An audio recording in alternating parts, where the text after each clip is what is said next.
বর্তমান দিনে হাতি বেশ চিন্তার হয়ে দাঁড়িয়েছে জঙ্গল মহলে। হাতির সঙ্গে মানুষের সংঘর্ষ এখন নিত্যদিনের সঙ্গে। যে কোনো মুহূর্তে জঙ্গল থেকে লোকালয়ে চলে আসছে হাতির দল, ক্ষতি করছে চাষবাস থেকে সাধারণ জনজীবনে। তবে জঙ্গল ছেড়ে কেন লোকালয়ে আসছে হাতির দল, নেপথ্যে কি কারণ? তবে জঙ্গল মহলের সঙ্গে হাতির সম্পর্ক দীর্ঘদিনের।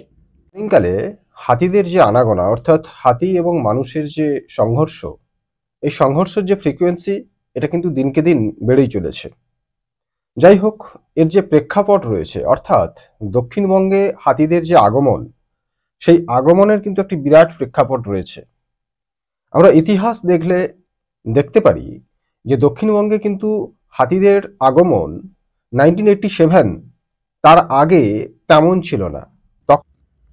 গবেষকরা মনে করছেন মানুষ এবং হাতির সংঘাত শুধুমাত্র বেশ কয়েক দশকের। মানুষের সভ্যতার উন্নতি, জঙ্গল কমে আসা যেমন একটি কারণ, তেমনি হাতিকে উত্ত্যক্ত করা অপর একটি কারণ হয়ে দাঁড়িয়েছে এই সমস্যার। গবেষকরা মনে করছেন 1987 সালের আগে জঙ্গলমহলে তেমন হাতির প্রভাব ছিল না। পরবর্তীতে ঝাড়খণ্ডের দলমা থেকে হাতির পাল ক্রমশ চলে আসে জঙ্গলমহলে। জঙ্গলমহলের এই জায়গাগুলো কিন্তু একদিন ঘন জঙ্গলে ভর্তি ছিল। তখন হয়তো হাতিগুলো এখানেই ছিল। তারা পরবর্তীকালে যখন জঙ্গল ধীরে ধীরে রিট্রিট করতে শুরু করে, তারা ওই দলমার দিকে পৌঁছে যায় এবং সেখানে কিছুদিন ছিল, বা সেখানে অনেক দিন ধরে তারা বসবাস শুরু করেছিল। পরবর্তীকালে যখন JFM অর্থাৎ জয়েন্ট ফরেস্ট ম্যানেজমেন্ট, দেখুন 1970 বা 1975 এর পর থেকেই কিন্তু আমাদের সাউথ বেঙ্গলে জয়েন্ট ফরেস্ট ম্যানেজমেন্টের মাধ্যমে বিভিন্ন যে ব্যারেল ল্যান্ডগুলো ছিল, সেইগুলোতে শাল ফরেস্ট রিজেনারেট করা হয়, যার ফলে দক্ষিণবঙ্গে কিন্তু ফরেস্টের একটা পরিবর্তন ঘটে। ওই ফরেস্টকে আশ্রয় করে যে সমস্ত হাতিগুলো পিছিয়ে গিয়েছিল, সেই বা যে সমস্ত হাতিগুলো দলগুলো দলমা কিংবা সারাউন্ডিং ফরেস্টে চলে গিয়েছিল, তারা ধীরে ধীরে আবার ওই জঙ্গলগুলোতে আসতে শুরু করে।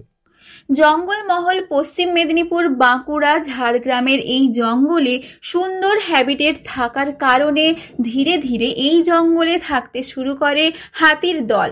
তবে বর্তমানে হাতির সঙ্গে মানুষের সংখ্যা বেশ চিন্তার কারণ হয়ে দাঁড়িয়েছে।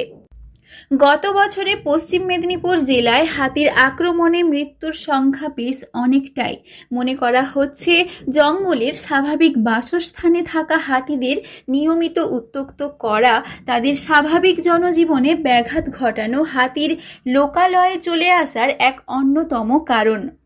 শুধু তাই নয়, সভ্যতার উন্নতির ফলে বিভিন্ন বনাঞ্চল ধ্বংস করাও একটি নির্দিষ্ট কারণ হয়ে দাঁড়িয়েছে হাতি ও মানুষের সংঘর্ষের। স্বাভাবিকভাবে জঙ্গলমহলে বেশ চিন্তার কারণ হাতি।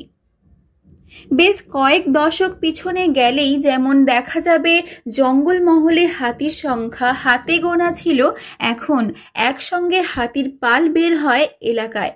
স্বাভাবিকভাবে ক্ষয়ক্ষতি হয় চাষবাসে, বিপজ্জনক পরিস্থিতিতে থাকতে হয় সাধারণ মানুষকে। পশ্চিম মেদিনীপুর থেকে রঞ্জন চন্দ্রের রিপোর্ট, লোকাল 18 বাংলা।